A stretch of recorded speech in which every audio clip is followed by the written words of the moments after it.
പ്രധാനമന്ത്രി വീണ്ടും കേരളത്തിലേക്ക് വരികയാണ്. തീർച്ചയായിട്ടും 11-ാം തീയതി അതെ. BJPയുടെ പ്രകടന പത്രിക പുറത്തിറക്കുകയും ചെയ്യും. അപ്പോൾ കളം നിറയാൻ തയ്യാറെടുത്ത് നിൽക്കുകയാണ് കേരളത്തിൽ BJP. നമുക്കറിയാം, തിരുവനന്തപുരം കോർപ്പറേഷൻ്റെ വിജയം നേടിക്കഴിഞ്ഞപ്പോൾ നരേന്ദ്രമോദി വന്നു. വളരെ അടുത്ത സമയത്താണ്, തുടർച്ചയായിട്ടുള്ളൊരു വരവ്. തെരഞ്ഞെടുപ്പ് പ്രഖ്യാപിച്ചിട്ടില്ല, ഇനി പ്രഖ്യാപനം കഴിയുമ്പോൾ മോദി വീണ്ടും വരും. അപ്പോൾ എനിക്ക് തോന്നുന്നു കേന്ദ്ര നേതൃത്വം ഇക്കുറി മുഴുവൻ കേരളത്തിലേക്കാണ് എന്ന്. അല്ല, അത് BJPയെ സംബന്ധിച്ചിടത്തോളം കേരളത്തിൽ ഒരു ബേസ് ഉണ്ടാക്കേണ്ടത് അത്യാവശ്യമാണ്. അതിന് അനുകൂലമായ സാഹചര്യം തിരുവനന്തപുരത്ത് കിട്ടി, ഒരു കോർപ്പറേഷൻ പിടിച്ചതോടുകൂടി കിട്ടിയെന്ന് അവർക്ക് മനസ്സിലായിട്ടുണ്ട്. അത് നിലനിർത്തുന്നതിനൊപ്പം മറ്റ് പല സ്ഥലങ്ങളിലേക്ക് കൂടി BJPയുടെ കരുത്ത് തെളിയിക്കാൻ കഴിയുമോ എന്നുള്ളതാണ് അവർ നോക്കുന്നത്. നമ്മളിപ്പോൾ കാണേണ്ട ഒരു കാര്യം, 10 മുതൽ 20% വോട്ടുകൾ ഒരു 100ഓളം മണ്ഡലങ്ങളിൽ BJPക്ക് ഇപ്പോൾ ഉണ്ട്, നിലവിലുണ്ട്. വലിയൊരു കരുത്താണ്. നമ്മൾ വിചാരിക്കുന്ന പോലെയല്ല. കേരളത്തിൽ ഒരു ഭരണം പിടിക്കുന്നതിനായിട്ട് വെറും 2-3% വ്യത്യാസത്തിനാണ് ഭരണം കിട്ടുന്നത്. അപ്പോൾ വേറൊരു പാർട്ടി 10 മുതൽ 20% വോട്ട് പിടിച്ചുകൊണ്ട് മൂന്നാമത് നിൽക്കുന്നു. അത് ഇനിയും കൂടുന്ന വിധത്തിൽ ചില മണ്ഡലങ്ങളിൽ, എല്ലാ മണ്ഡലങ്ങളിലുമല്ല ഞാൻ പറയുന്നത്, ചില മണ്ഡലങ്ങളിൽ ഒരു 20-25 മണ്ഡലങ്ങളിലെങ്കിലും ഏറ്റവും കുറഞ്ഞത് കട്ട ത്രികോണ മത്സരം വരാൻ പോവുകയാണ്. ആ ത്രികോണ മത്സരമായിരിക്കും കേരളത്തിൽ ആര് ഭരിക്കും എന്നുള്ളത് നിശ്ചയിക്കുന്നത്. BJP LDFിൽ നിന്ന് എത്ര വോട്ട് പിടിക്കും, BJP UDFിൽ നിന്ന് എത്ര വോട്ട് പിടിക്കും, അത് പ്രധാനമാണ്. അതിന് കൂടുതൽ വോട്ട് നേടി എടുക്കുന്നതിനാണ് നരേന്ദ്രമോദി ഇത്തവണ പ്രാധാന്യം കൊടുക്കുക. പുതിയ BJPയുടെ പ്രസിഡന്റ് ശ്രീ നവീൻ, അദ്ദേഹം പറഞ്ഞു കഴിഞ്ഞിട്ടുണ്ട്, ഇവിടെ വരുമ്പോൾ ഇനി കേരളം, സൗത്ത് ഇന്ത്യ, ഇതാണ് എൻ്റെ ഫോക്കസ്. കേരളത്തിൽ, സൗത്ത് ഇന്ത്യയിലെ ഏറ്റവും ഫോക്കസ് കൊടുക്കാൻ പോകുന്ന ഒരു സ്ഥലം കേരളമായിരിക്കും. കേരളത്തിൽ ഒരു അനുകൂല തരംഗം BJPക്ക് വന്നിട്ടുണ്ട് എന്നവർ തിരുവനന്തപുരം പിടിച്ചതോടുകൂടി കണക്കാക്കുന്നുണ്ട്. അത് സീറ്റുകളുടെ എണ്ണത്തിലായിരിക്കില്ല, പക്ഷേ പല സ്ഥലങ്ങളിലും അവർ കൂടുതൽ താമര വിരിയിക്കാൻ ഇത്തവണ ശ്രദ്ധിക്കും. അതിൽ 5-6 പോലും വന്നാലും അതിശയപ്പെടേണ്ടതില്ല. പിന്നെ 2020ൽ നിന്ന് 2-3 വന്നാൽ അതിശയപ്പെടേണ്ടതില്ല. അപ്പോൾ 8-9 സീറ്റുകൾ, 10 സീറ്റുകൾ വരെ നല്ല സ്ഥാനാർത്ഥികളെ കൂടെ നിർത്തുകയാണെങ്കിൽ കിട്ടാവുന്ന മണ്ഡലങ്ങൾ കേരളത്തിൽ അവർക്ക് വന്നു കഴിഞ്ഞു. തിരുവനന്തപുരത്ത് തന്നെ 4 മണ്ഡലങ്ങൾ ഏതാണ്ട് ഹൈ ഹോപ്പ് കൊടുക്കുന്ന മണ്ഡലങ്ങളായിട്ടുണ്ട്. കഴക്കൂട്ടം, നേമം, വട്ടിയൂർക്കാവ്, കാട്ടാക്കട. ഈ 4 മണ്ഡലങ്ങളിലെയും വോട്ട് ഷെയറിൽ വലിയ മാറ്റം വന്നിരിക്കുന്നു. ഇപ്പോഴത്തെ ട്രെൻഡിലും മാറ്റം വന്നിരിക്കുന്നു. തിരുവനന്തപുരം സെൻട്രൽ പോലും നല്ലൊരു കാൻഡിഡേറ്റ് നിൽക്കുകയും ത്രികോണ മത്സരം നടക്കുകയും ചെയ്താൽ BJPക്ക് അനുകൂലമാണ്. ഇപ്പം 4-5 സീറ്റുകൾ തിരുവനന്തപുരത്ത് നിന്ന് പോലും പ്രതീക്ഷിക്കാൻ കണക്കുകൂട്ടുന്നുണ്ട്. കാസർഗോഡ് 2 മണ്ഡലങ്ങൾ യാതൊരു പ്രശ്നമില്ല. മഞ്ചേശ്വരമായാലും കാസർഗോഡായാലും സാധ്യതയുള്ളതാണ്. പാലക്കാടും മലമ്പുഴയും വളരെ ബേസ് കിട്ടിയിട്ടുള്ളതാണ്. 2 നല്ല സ്ഥാനാർത്ഥികൾ നിർത്തുകയും കട്ട ത്രികോണ മത്സരം വരികയാണെങ്കിൽ അവിടെയും സ്കോപ്പുണ്ട്. ആലപ്പുഴ ജില്ലയിൽ ചെങ്ങന്നൂർ വളരെ സാധ്യതയുള്ളൊരു സ്ഥലമാണ്.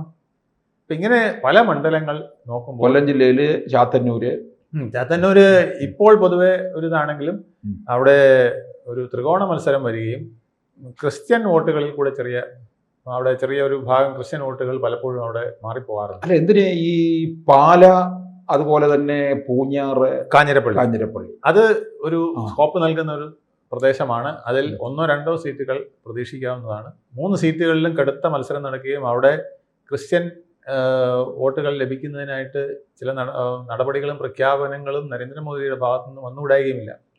നരേന്ദ്രമോദി വരുമ്പോൾ നമ്മൾ പ്രതീക്ഷിക്കേണ്ടത് അത്തരം ചില കാര്യങ്ങൾക്ക് പരസ്യമായോ രഹസ്യമായോ ചില ധാരണകൾ ഉണ്ടായേക്കാം.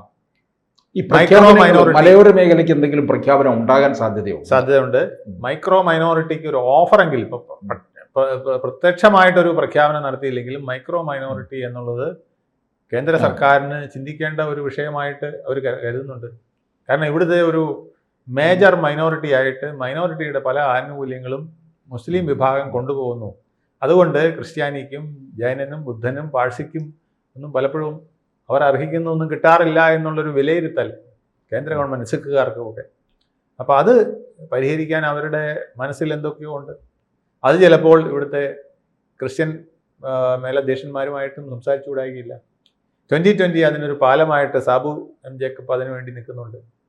അപ്പോൾ അവരും 2-3 മണ്ഡലങ്ങളിൽ കുന്നത്തുനാട് അടക്കം കോട്ടയത്തെ 1-2 മണ്ഡലങ്ങളൊക്കെ അവർ നോട്ടം വിട്ട് വെച്ചിട്ടുണ്ട്. അതിലൊക്കെ അവർക്ക് ചില കോൺട്രിബ്യൂഷൻ നടത്താൻ പറ്റും.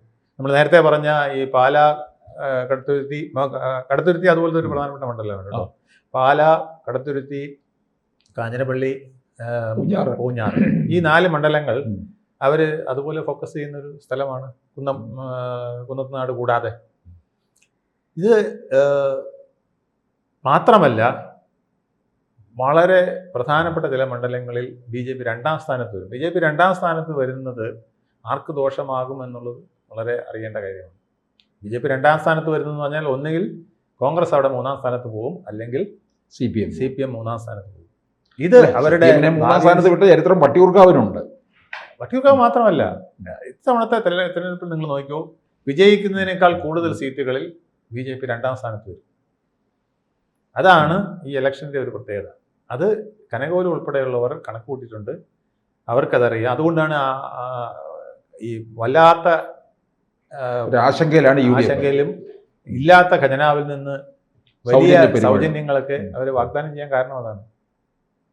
അപ്പോൾ UDFനെ സംബന്ധിച്ചുള്ള ഒരു ചെറിയ പ്ലസ് പോയിന്റ് ഉണ്ട്. പക്ഷേ ആ പ്ലസ് പോയിന്റ് തകർക്കുന്ന ചില കാര്യങ്ങളാണ് ഈ തരത്തിൽ പോളറൈസേഷനൊക്കെ വരുമ്പോൾ ഉണ്ടാകുന്നത്.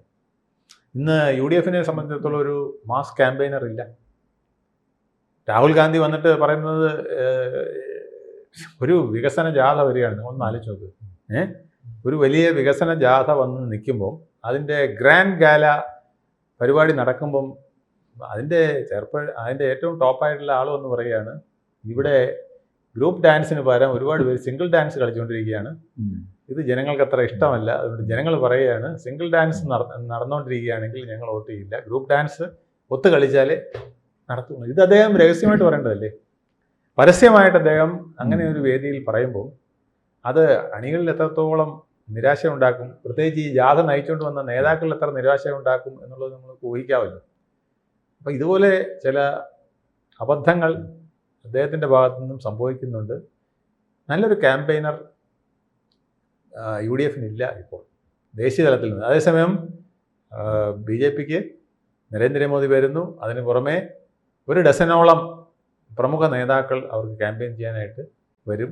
ഇതൊക്കെ BJPയുടെ വോട്ടുകൾ ഉറപ്പിക്കുന്നതിന് സഹായമാകും. സർപ്രൈസിങ് കാൻഡിഡേറ്റ്സിനെ കോൺഗ്രസ് പറയുന്ന പോലെ BJPയും പറയുന്നുണ്ട്. അതെത്ര വരുമെന്ന് നമുക്ക് നോക്കണം. ഇതെല്ലാം ആശ്രയിക്കുന്നത് സ്ഥാനാർത്ഥിയാണ് കേട്ടോ. നല്ല സ്ഥാനാർത്ഥിയാണെങ്കിൽ 10,000 മുതൽ 12,000 വരെ വോട്ട് വരെ ഒരു മണ്ഡലത്തിൽ മറിക്കാൻ പറ്റുമെന്ന് നമ്മൾ കണ്ടിട്ടുണ്ട്. ഈ തദ്ദേശ തെരഞ്ഞെടുപ്പിൽ കിട്ടിയത് 35,000 40,000 വോട്ട് കിട്ടിയിടങ്ങളുണ്ട്.